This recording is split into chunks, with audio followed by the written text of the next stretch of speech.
సమస్తము ఎరిగిన దేవుడు నన్ను నడుపుతున్నాడు. కొన్ని నేను అనుకునే జరగకపోయినా, కొన్ని నేను అనుకోని జరిగిన, ఏవి జరిగినా అవన్నీ ఆయన వశంలో ఉండి జరిగితే నాకంతే చాలా.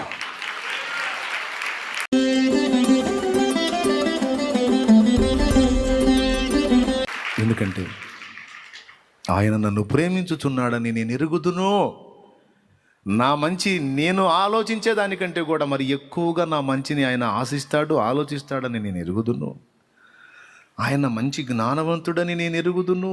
పిచ్చి పనులు చేయడని నేను ఎరుగుదును. నా జీవితంలో వ్యర్థమైన పరిస్థితులను అనవసరంగా రానియడని నేను ఎరుగుదును. ఏదైనా రానిచ్చాడు అంటే దాంతో నాకు అవసరం ఉంది అని నేను ఎరుగుదును.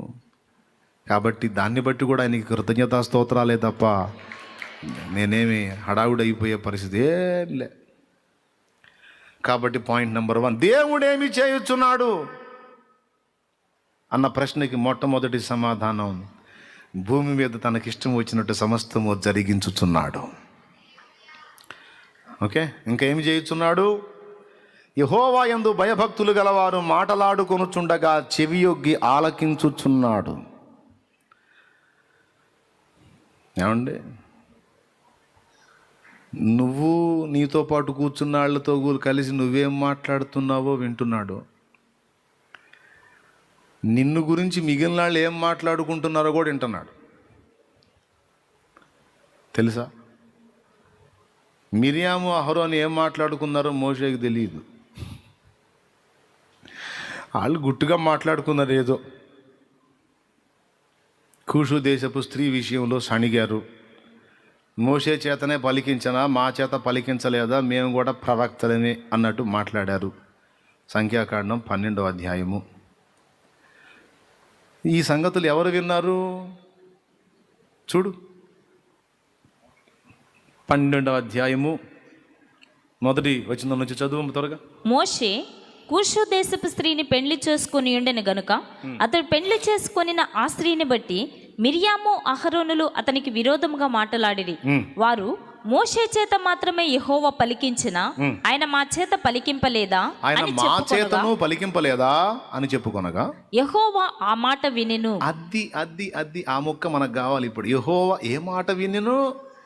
వీళ్ళేమన్నారు? ఆ మాట వినెను. దేవునికి స్తోత్రం కలుగును గాక. విని ఊరుకున్నాడా? వెంటనే ఫోన్ వచ్చింది వాళ్ళిద్దరికి. ఇంకొకటి కూడా వచ్చింది. మాట పడ్డోడికి ఫోన్ వచ్చింది, మాట అన్నవాళ్ళకి ఫోన్ వచ్చింది. ముగ్గురు కలిసి రండి అక్కడికి అన్నాడు. ఎక్కడికి? ప్రత్యక్ష గుడారం దగ్గరికి రండి, మాట్లాడాలి, కొంచెం పర్సనల్ అన్నాడు. దేవునికి మహిమ. చదువు తల్లి. మోషే భూమి మీద ఉన్న వారందరిలో మిక్కిలి సాత్వికుడు. యెహోవా మీరు ముగ్గురు ప్రత్యక్షపు గుడారమునకు రండని హఠాత్తుగా మోషే అహరోను మిరియాములకు ఆజ్ఞ ఇచ్చెను. అమ్మో, హఠాత్తుగా విన్నాడు. వెంటనే డోసు ఇవ్వాలి. ఇప్పుడు వాళ్ళకి విషం ఎక్కింది. ఎక్కిన విషం దించాలా, లేకపోతే ఈ విషయం అందరికి ఎక్కిస్తారు. దేవునికి స్తోత్రం కలుగును గాక. ఎక్కిన విషం దించకపోతే ఆ విషయాన్ని అందరికి ఎక్కించి అందరినీ మోషేకి వ్యతిరేకంగా తిరుగుబాటుకు తిప్పుతారు. అప్పుడు మళ్ళా కొంత జన నష్టం జరిగిద్ది. అహరోను మిరియాములు కూడా సాగుకొట్టాల్సి వచ్చింది. అందుకే అర్జెంటుగా రండి అన్నాడు. వెంటనే వెళ్ళిపోయారు. వెళ్ళిపోతే వాళ్ళన్న మాటల్ని గురించి దేవుడు మాట్లాడుతున్నాడు. చూడండి, ఏం మాట్లాడుతున్నారు? మీరు ప్రవక్తలా? యెహోవా మేఘస్తంభములో దిగి ప్రత్యక్షపు గుడారము యొక్క ద్వారమునొద్ద నిలిచి అహరోను మిరియాములను పిలిచెను. వారిద్దరూ రాగా ఆయన, నా మాటలు వినుడి, మీలో ప్రవక్త ఉండిన ఎడల యెహోవానగు నేను దర్శనమిచ్చి అతడు నన్ను తెలుసుకొనున్నట్లు కలలో అతనితో మాట్లాడుదును. నా సేవకుడైన మోషే అటివాడు కాడు, అతడు నా ఇల్లంతటిలో నమ్మకమైన వాడు. చూసారా? మీలో ప్రవక్త ఎవరైనా ఉంటే నేను కలలో మాట్లాడతాను. నేను చెప్పాలనుకున్నవేవో గూఢభావంతో తెలియజేస్తాను, మార్మికంగా తెలియజేస్తాను. చదువు. నేను గూఢభావములతో కాదు, దర్శనమిచ్చి ముఖాముఖిగా అతనితో మాట్లాడుదును. అతడు యెహోవా స్వరూపమును నిదానించి చూచును. కాబట్టి నా సేవకుడైన మోషేకు విరోధముగా మాట్లాడుటకు మీరేలా భయపడలేదా? నేను దేవునికి స్తోత్రం కలుగును గాక. హల్లెలూయా. వ్యక్తికి విరోధంగా మాట్లాడటం ఉంది, దేవుని వాక్యానికి విరోధంగా మాట్లాడటం ఉంది. నన్ను వ్యక్తిగతంగా 100 దూషించుకొని, నన్ను వ్యక్తిగతంగా 100 ప్రచారాలు చేసుకొని, 100 నిందలేయని, 200 అబద్ధాలు చెప్పని, 100 విష ప్రచారాలు చేయని, ఐ డోంట్ కేర్. అక్కడ మాత్రం మోసే స్టెప్ తీసుకుంటా. మిక్కిలి సాత్వికుడినై దేవుని వైపే చూస్తా. ఎందుకంటే లేఖనంలో చెప్పాడు, నిన్ను నిందించు వారి నిందలు నా మీద పడెను. సో నాకు వ్యతిరేకంగా మాట్లాడితే, నన్ను నిందిస్తే అది దేవుని చేతికి అప్పగిస్తా. కాబట్టి ఇలాంటి వ్యక్తిగత జీవితాలను విమర్శించే వాళ్ళ విషయంలో మోషే ఏం చేశాడు? దేవుని చేతికి అప్పచెప్పాడు, పట్టించుకోవాలి, వదిలేశాడు. దేవుడు వదిలేశాడు, కానీ వాళ్ళు పలికిన ఆ మాట యెహోవా విన్నాడు. దేవుడు ఎప్పుడు పట్టించుకున్నాడు అంటే మోషే వదిలేసినప్పుడు పట్టించుకున్నాడు. మోషే ఒకవేళ వాళ్ళతో వ్యాజ్యం ఆడితే దేవుడు మౌనం అయిపోవునేమో. మోషే ఓర్చుకున్నాడు ఆ నిందని, ఆ అవమానాన్ని, ఆ తృణీకారాన్ని, ఆ తిరస్కారాన్ని, ఆ ఎగతాళిని. మోషే సాత్వికంతో మోషేకి విరోధంగా వాళ్ళు మాట్లాడిన మాటల్ని సాత్వికంగా, ఓర్పుగా సహించి దాటి వెళ్ళిపోయాడు పక్కకి. మనం కూడా మన వ్యక్తిగత జీవితాలను అన్యాయంగా నిందపాలు చేస్తే నువ్వు 100 సమాధానాలు చెప్పు. నిందా ప్రచారం చేసేవాడు నిందని వ్యాపింపజేయడానికే పూనుకుంటాడు. అర్థమైందా? కాబట్టి సమాధానమే అనవసరం. వాడికి సమాధానం దేవుడే చెప్తాడు. దేవుడు ప్రేరేపించిన ప్రజలే చెప్తారు. భక్తులు మాట్లాడుకునే మాటలే కాదు, భక్తుల గురించి ఏ గుంటనక్క ఏమేం మాట్లాడుకుంటుందో, ఏ గుంటనక్కలు ఎక్కడి నుంచి ఏమేం మాట్లాడుతున్నాయో అన్నీ దేవుడు వింటాడు. అర్థమైందా? అసూయతో రగిలిపోయే నక్కలు, కుళ్ళుతో కుళ్ళిపోయే నక్కలు, గుంటలు ఇట్లా గుంట తీయాలి, అట్లా గుంట తీయాలని ఏ గుంట నక్క ఏ విధంగా గుంటలు దోడతాయో కొన్ని గుంట నక్కలు బయటికి కనపడవు. కొన్ని గుంట నక్కలు మనకు బయటికి కనపడవు, కానీ గుంటలో ఉండి రంధ్రాలు దోడుతూ ఉంటాయి. అవి బయటికి కనపడవు. వాటి ముఖాలు బయటికి చూపించాలంటే భయం ఈ గుంట నక్కలకి. కొన్ని ఇంట్లో ఉండి డిస్కషన్ చేస్తూ ఉంటాయి, భక్తులకు కీడు చేయాలని. వింటున్నాడు. నువ్వేం మాట్లాడుతున్నావో వింటున్నాడు. నీ గురించి నీకు కీడు తలపెట్టాలని, నిన్ను నిందించాలని, పాడు చేయాలని, పతనం చేయాలని, నీ మీద నలుగురికి కానిపోని లేనిపోని మాటలు చెప్పి నిన్ను పాడు చేయాలని కొంతమంది నీ విషయంలో, నీ సొంత వాళ్ళు కావచ్చు, బయట వాళ్ళు కావచ్చు, నువ్వు సహోదరులు అనుకుంటున్న వాళ్ళు కావచ్చు, ఎవడెవడు ఏమేమి కుట్రలు పన్నుతున్నారో, నీ గురించి చాటున ఏమేమి మాట్లాడుతున్నారో మొత్తం వింటున్నాడు. హామాను ఫ్యామిలీ డిస్కషన్ మొత్తం విని, మరి ఇప్పుడు ఎక్కడికి వెళ్తున్నారండి? భార్య ప్రశ్న. రాజుగారి ఆస్థానానికి వెళ్తున్నాను. ఎందుకండి?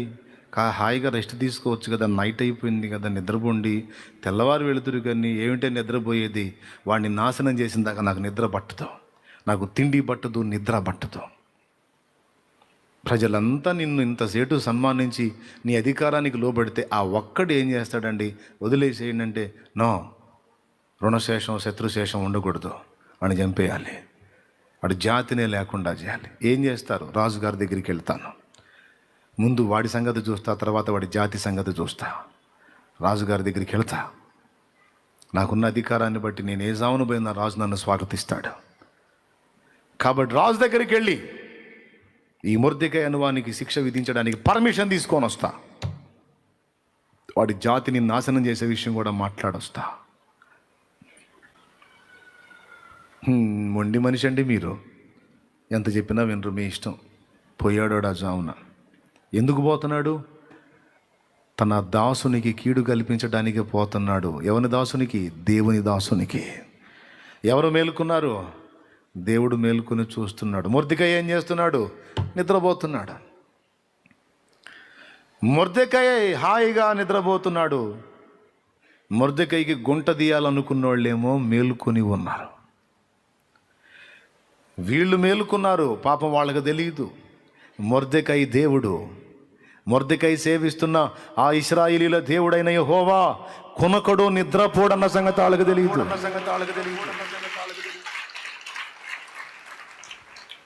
వాడు అనుకున్నాడు, హామాను నైట్ బొబ్బ పెట్టి తెల్లారి నిద్ర లేపే స్థితి ఇశ్రాయేల్ దేవుడు కూడా ఉంటుంది అనుకున్నాడు. అర్థమైందా? నైట్ కొంతమందికి నేను గతంలో సేవించిన దానిలో అది ఉంది. సాయంత్రం నైట్ కాగానే బొబ్బ పెట్టి ఉయ్యాలు ఊపుతాం మేము, తెల్లవారు రాగానే లేపుతాం, ఇంకా నిద్రలే అని. మా గతంలో వదిలేదే. ఇప్పుడైతే ఇక రాత్రి పగలు తేడా లేకుండా ఇశ్రాయేలును కాపాడువాడు కొనకడు నిద్రపోని దేవుని దగ్గరికి వచ్చావు. ఇప్పుడు నువ్వు కూడా అక్కడికే వచ్చావు. ఇక పవళింపు సేవలు లేవు, మేలుకొలుపు సేవలు లేవు. ఒకసారి ఒక దేవుని బిడ్డ చెప్పినట్టు గుర్తున్నాడు. పాప మంచి జాబ్ ఆ బిడ్డది. పై అధికారి పెద్ద శోధన. పాపం ఎంత తమాయించుకున్న ఆ శోధన వగదగట్లా ఏడిపిస్తానే ఉన్నాడు పాపం ఈ బిడ్డని, దేవుని బిడ్డని. ఆ రోజు ఏదో ఒక విషయం కాడ బాగా ఇబ్బంది పెట్టేసి అసలు ఆ వ్యక్తి ఉద్యోగానికి అసలు పెట్టాడంట. మరుసటి రోజు నీ ఉద్యోగం ఉంటే అప్పుడు చెప్పు అన్నాడంట. ఈరోజు అయింది నీ పని, ఇక రేపు నీ ఉద్యోగంలో ఉండవు, చేస్తాను, నీ అంతు తేలుస్తాను, ఖచ్చితంగా చూసుకో, గ్యారంటీ రేపు నువ్వు జాబులో ఉండవు, ఇంటికాడ కూర్చుంటావు అని వార్నింగ్ ఇచ్చాడంట. పాపం దేవుడిని నమ్ముకున్నాడు. ఏం చేస్తాడు? ప్రభువా నేను ఏమనలేదు, అన్యాయంగా ఇప్పటికే నన్ను ఎన్నోసార్లు తిట్టి విసిగించి శోధించి ఇబ్బంది పెడితే ఓర్చుకున్నాను. న్యాయం అడిగినందుకు ఎందుకు సార్ ఇలాగ నన్ను ఇంత వేధిస్తున్నారు, ఎందుకు సార్ అని న్యాయం అడిగినందుకు నా విషయంలో ఎంత దుర్మార్గం చేయడానికి పూనుకున్నాడు. ఇంకా నేనేం చేయగలను దేవా? అతను నా పై అధికారి, ఇక నేనేం చేయగలను? నీ చేతికి అప్పగిస్తున్నాను తండ్రి. ఇక రేపటితో నాకు జాబ్ లేదంటే మరి నా భార్య బిడ్డల పరిస్థితి ఏంటి, నా కుటుంబం పరిస్థితి ఏంటి? ప్రభువా సహాయం చేయి, నీ చేతికి అప్పచెప్తున్నానని అప్పచెప్పేశాడు, వదిలేశాడు, విశ్వాసం ఉంచాడు. ఇక పోనీ దేవుడు ఎట్లా చేయాలంటే అట్లా చేశాడు. పోనీ దేవునికి స్తోత్రం అని ఇక హాయిగా ఆదమర్చింద్రపోతున్నాడు. రేపటి రోజు నువ్వు ఉద్యోగంలో ఉంటే నీ అంతు తేలుస్తా, నీకు ఉద్యోగం ఉంటే చూసుకొని అన్నాడు కదా వీడు ఆలోచిస్తున్నాడు. వాడి మీద ఏమేమి కంప్లైంట్ రాసి వాడిని వెంటనే సస్పెండ్ అయ్యేటట్టు, వెంటనే వాడి జాబు తొలగించబడేటట్టు ఏం చేస్తే సరిపోతుందని ఆలోచన చేస్తున్నాను. నైటు తెల్లవారి ఇతనికి ఫోను. ఎవరికి? దేవుని బిడ్డకి ఫోన్. ఏమన్నా తెలుసా? నైట్ టైం అతని మీద ఆ గొడవకు దిగినటువంటి వ్యక్తి హార్ట్ స్ట్రోక్తో చనిపోయాడు.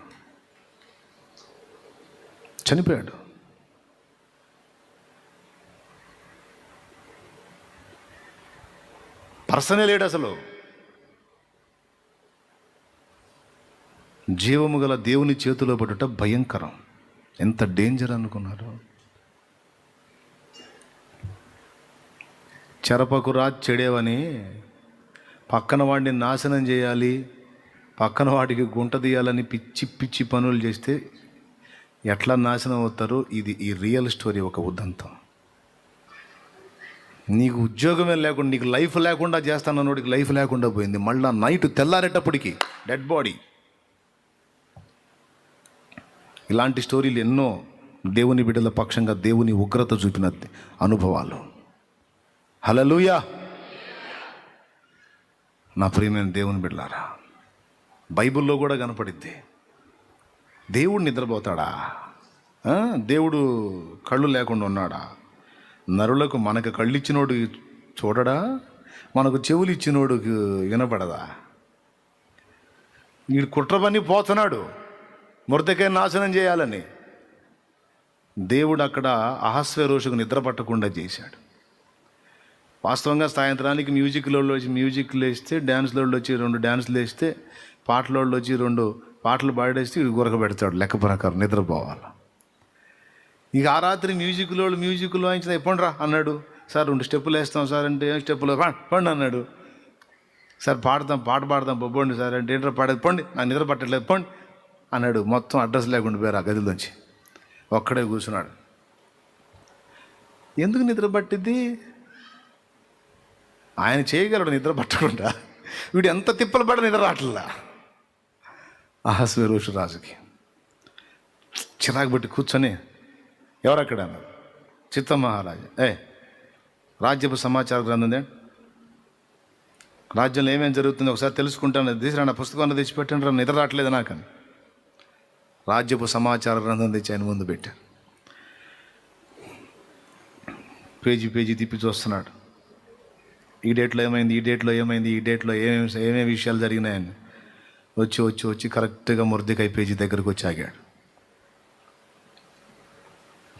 ఇతను నా ప్రాణాన్ని కాపాడాడు కదా ఈ మొర్దెకై అనేవాడు, నా మీద ఇద్దరు విషప్రయోగం లేకపోతే ఏదో ప్రమాదాన్ని కల్పించడానికి పూనుకున్నప్పుడు ఆ సమాచారాన్ని మనకు అందించి నా ప్రాణాన్ని కాపాడాడు కదా, ఇతనికి మనం న్యాయం చేశామా, ఏమన్నా గౌరవించామా, సన్మానం చేశామా అడిగాడు. అయ్యగారు, మీరు ఇప్పుడే ఈ పుస్తకం దగ్గరకు వచ్చింది, ఏం జరుగుతుందో మీరు ఏం పట్టించుకుంటున్నారు? కాబట్టి ఏం జరుగుతుందనేది మీకు తెలియదు కాబట్టి మ్యాటర్ మీ దగ్గర రాలేదు. పాపం అతను మీ ప్రాణాలు కాపాడింది నిజం, కానీ అతనికి ఏ సన్మానం జరగలేదు, అతను కూడా దాని విషయంలో ఏం పట్టించుకోలేదు. ఒక రాజుగా ఉండి ఇంత మేలు పొంది నేను కృతజ్ఞత చూపించకపోతే విలువేముంది? ఈ మొర్దెకైకి మనం న్యాయం చేయాల్సిందే అని మొర్దెకై అనేవానికి ఫేవర్గా అనుకూలమైన ఆలోచన రాజుకు కల్పించి రెడీ చేసి కూర్చోబెట్టాడు దేవుడు. వాడొచ్చాడు గుంట తోడదామని. ఎవరికి? వాడు రాగానే, హమను భలే టయానికి వచ్చావా కదా, యెహోవా రాజు గణపరచన అపేక్షించు వానికి ఏం చేస్తే బాగుంటుంది అంటే, రాజునైనా నేను ఎవరినైనా గణపరచాలనుకున్నాను అనుకో, టాపు, ఇక అంతకు మించిన ఘనత లేదు అన్నంత అద్భుతమైన సన్మానం చేయాలి ఒకడికి. ఎలా చేస్తే బాగుంటుంది అన్నాడు. వీడి ఫీలింగ్ ఏంది? ఇప్పట్లో ఫామ్లో ఉంది మనమే కదా, బాగా ఘనతలో ఉంది, రాజుగారి అధికారం కూడా పొందింది మనమే కదా, ఇక నన్నుగా ఇంకెవళ్ళే గణపరిచేది నన్నేలేని, రాజా తమరెక్కే వాహనం ఎక్కించి రాజవస్త్రాలు దొడిగించి కిరీటం ధరింపజే. చదువు ఎస్తేరు గ్రంథం 6వ అధ్యాయము 6వ వచనం అంట చూడు. రాజు గణపరచన అపేక్షించు వానికి ఏమి చేయవలనని రాజు అతన్ని అడగగా, హామాను నన్నుగాక మరి ఎవరిని రాజు గణపరచన అపేక్షించునని తనలో తాను అనుకొని రాజుతో ఇట్లా, నేను వీడు అనుకున్నాడు నన్నే కదా అనుకొని, చూడు ఏమేం చెబుతున్నాడు. రాజు గణపరచన అపేక్షించు వానికి చేయదగినదేమనగా రాజు ధరించుకొని రాజవస్త్రాల్ని, రాజు యొక్క గుర్రమును, ఆ గుర్రాన్ని రాజు తన తల మీద ఉంచుకొని రాజకిరీటమును. అబ్బాబు వీడి ఆశ, వీడు అసలు అంటే ఇవన్నీ వీడు పొందాలని,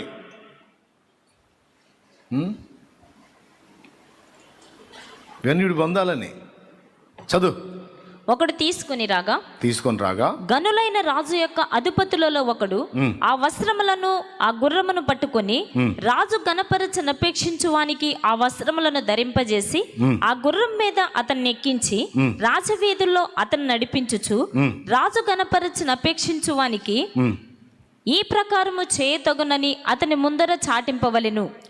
అందుకు రాజు, నీవు చెప్పిన ప్రకారమే శీఘ్రముగా ఆ వస్త్రములను ఆ గుర్రమును తీసుకొని రాజు గుమ్మమునొద్ద కూర్చుని ఉన్న యూదుడైన మొర్దెకైకి అలాగునని చేయుము.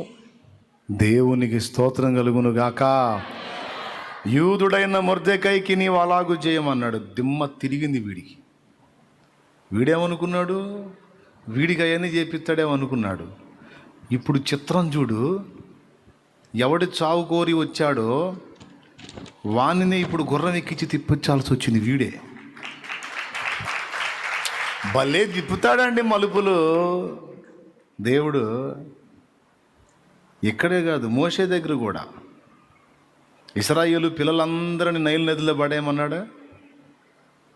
ఒక బొడ్డోడు వచ్చి యువరాణి చేతికి చిక్కితే ఆ యువరాణి వీడు నా కొడుకని పెంచటం మొదలు పెడితే ఇశ్రాయేలీల బానిస బిడ్డే ఐగుప్తు రాజైనటువంటి ఫరో ఒళ్ళో పెరగటం మొదలుపెట్టాడు.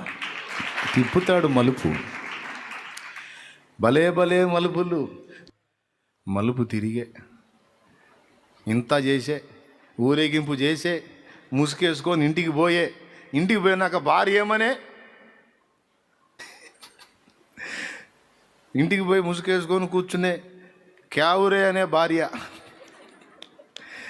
క్యావురే హస్బెండో ఏంట్రా బెండ్ అయిపోయావు, ఏం జరిగిందని. చూడిగా కనపడిందా, కనపడలేదా? హామాను తనకు సంభవించినదంతయు. అధ్యాయము వచనము చదువు అమ్మా. 13వ వచనం.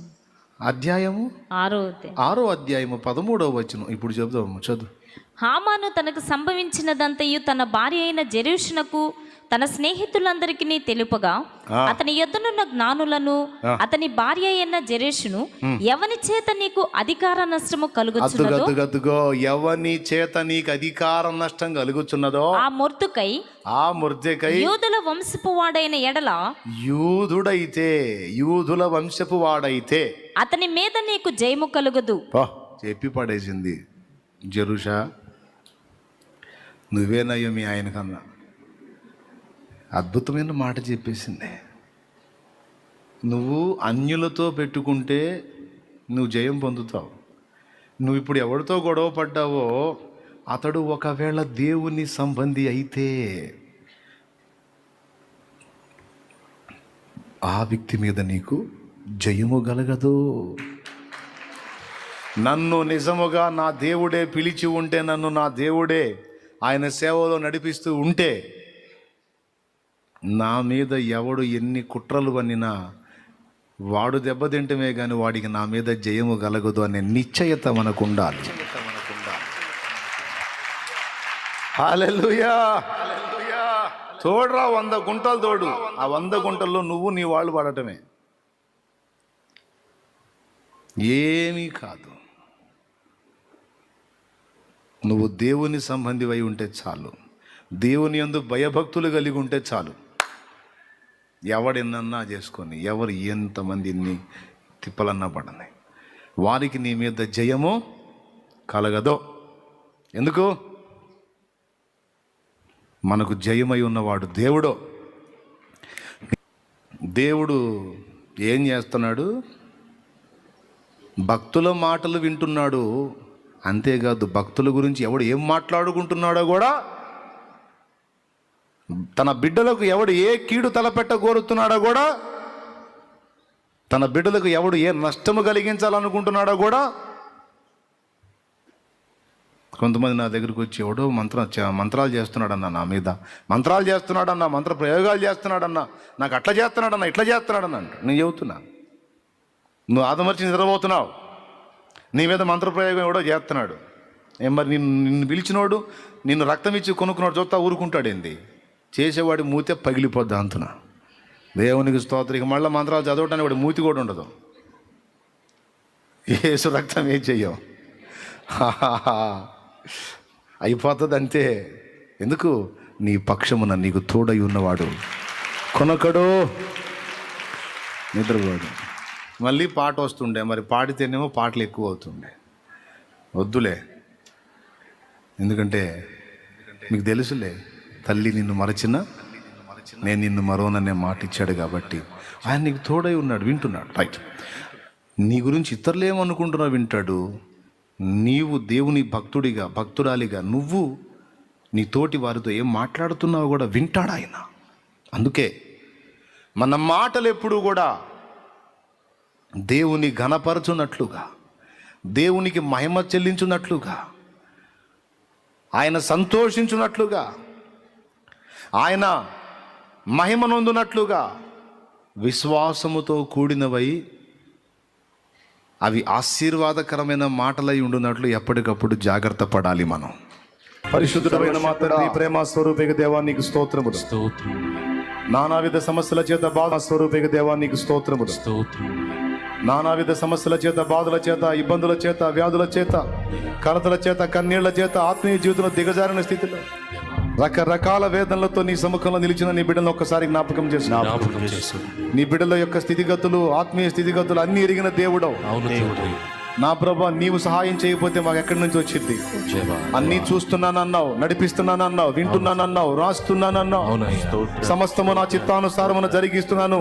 అన్ని నాకు తేటగానే ఉన్నాయి, నాకేమి కన్ఫ్యూజ్ లేదు. నీ జీవిత విషయంలో కూడా నాకేం కన్ఫ్యూజన్ లేదు, క్లియర్గా ఉన్నానని సెలవిచ్చిన దేవా, నీ బిడ్డలందరి జీవితాలని చేతుల్లో పెడుతున్నా. వారు ఎదుర్కొంటున్న ప్రతికూలతలన్నీ నజరేయుడగు యేసు అధికారం కలిగిన నామంలో వారిని విడిచి తొలగిపోవును గాక. నీ బిడ్డలకు మనోధైర్యం దయచేయండి. వారు ఎదుర్కొంటున్న ప్రతికూలతలన్నిటి విషయంలో గొప్ప సమాధానం వారు స్పష్టంగా పొందాలి. పొందిన వారెల్లా సాక్షులుగా నిలవాలి. ఎన్ని జీవితాలలో ఆవేదన ఉందో, ఆక్రందన ఉందో, అది తొలగించబడి సమాధానంగా, సంతోషంగా మారాలి. విశ్వాసంతో బిడ్డలు తెచ్చిన నూనెని శక్తితో నింపి దాన్ని వినియోగించి ప్రార్థించడం ద్వారా స్వస్థతలు చేకూర్చు. ప్రతి విధమైన వ్యాధులను, దయ్యపు పీడలను యేసు నామములో వెళ్ళగొట్టు.